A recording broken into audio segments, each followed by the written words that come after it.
Welcome to the deep dive. Today, we're cutting through the noise to bring you the essential insights on a key player in digital banking, the MB Bank app.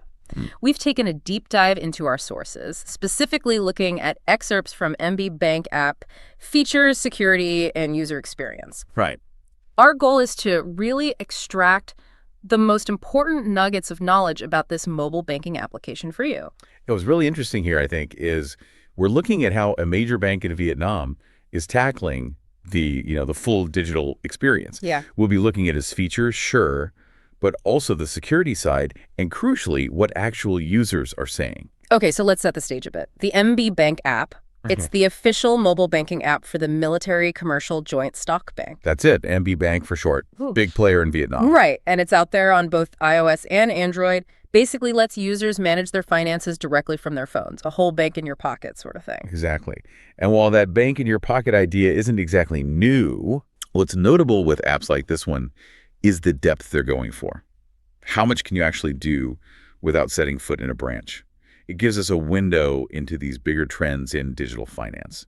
So, okay, beyond just having an app, what's the core promise here? Our sources suggest it's designed for a really comprehensive experience.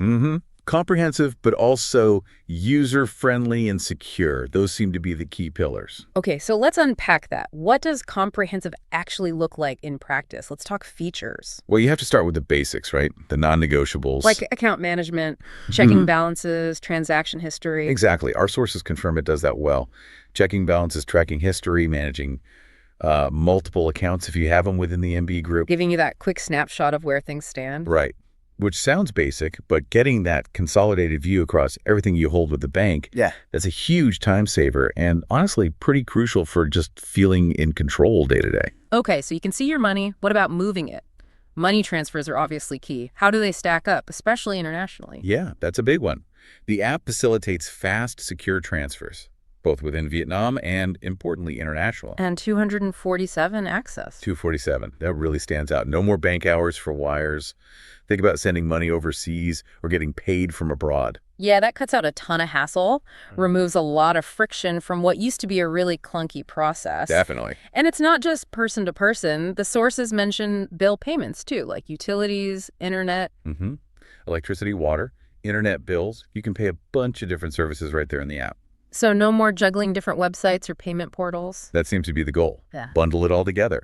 Make the app the central place for managing those recurring financial tasks. It feels like they're trying to become indispensable, more than just a bank, like a life admin tool. That's a good way to put it. It's a strategic play to be that central hub. Reduce the friction in those everyday, sometimes annoying tasks. Okay, but here's where it gets really interesting, moving beyond just transactions. Savings and loans. Directly in the app. Yeah, this is where you see the ambition. Sources say you can open savings accounts, apparently with attractive rates, and even apply for online loans. Right through the app, no branch visit. That's the idea.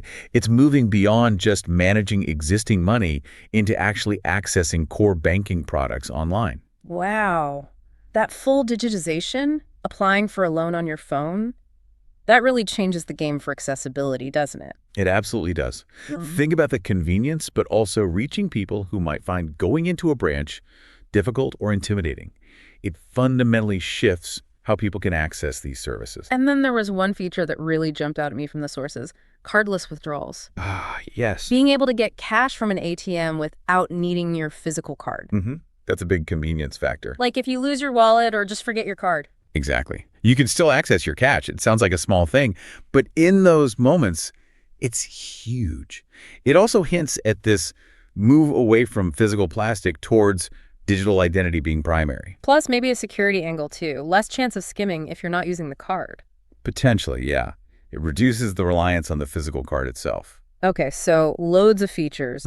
But with all that power comes, well, the need for serious security. What's under the hood there? Security is absolutely non-negotiable. You can't have all this functionality without robust protection. Right. The sources highlight things like DOTT, that's dynamic one-time password, basically a unique code for transactions.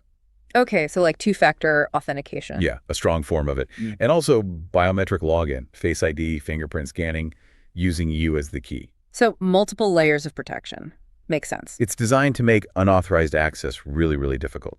protecting your info, making sure it's actually you doing the transaction. And it seems it's not just about locking things down, but also the user experience. They mentioned customization, themes for the interface. Yeah, it's a small touch, but it matters. Yeah. Letting users personalize the look and feel can make the app feel less like a generic tool and more like their space. Makes it feel a bit more welcoming, maybe. Exactly. It can boost satisfaction, engagement, makes you feel a bit more comfortable using it regularly. And for people who aren't even customers yet, online registration.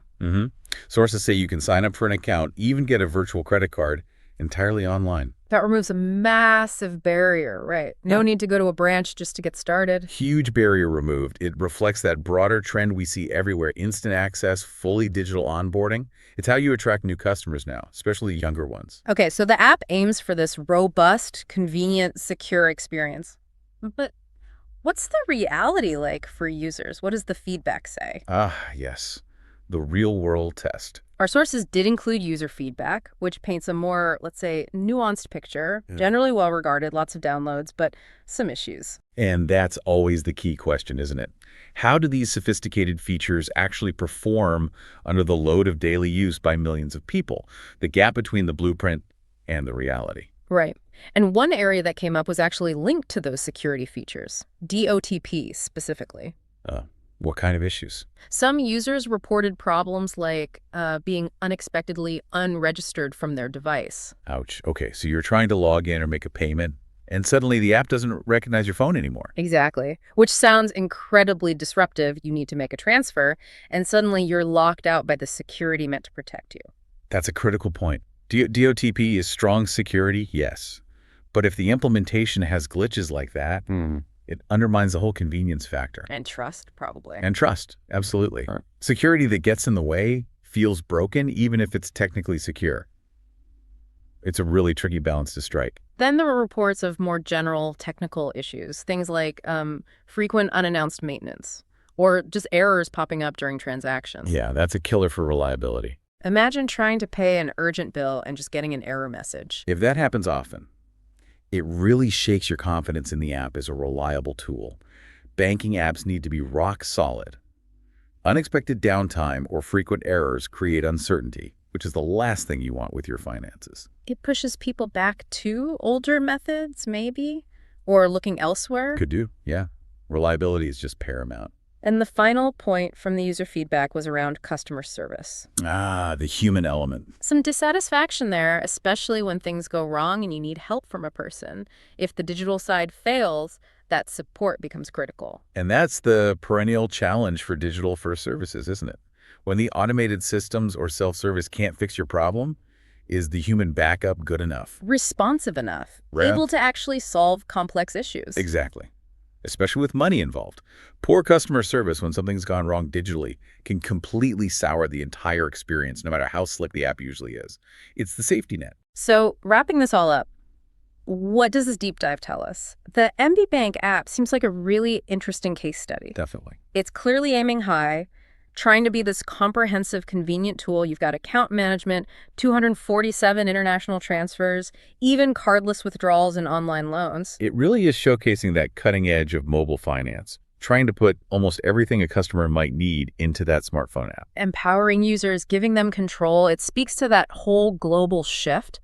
But, and it's an important but, the user feedback shows the real-world hurdles. Yeah. That tension between advanced security and making it seamless, the impact of technical glitches, and how crucial that human customer service is when the tech hiccups. It's the digital banking revolution in miniature, isn't it?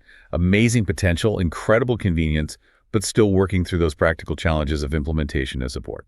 So that was our deep dive into the MB Bank app. We saw the impressive features, cardless cash, online loans, global transfers, all aiming for convenience. A very ambitious feature set. But we also heard about the user experience side, those DOTP quirks, the frustration of unexpected errors, and why good human support still matters so much. It really hammers home that tech capabilities are only half the story. Flawless execution and reliable support are what truly make or break the user experience in the end. Absolutely.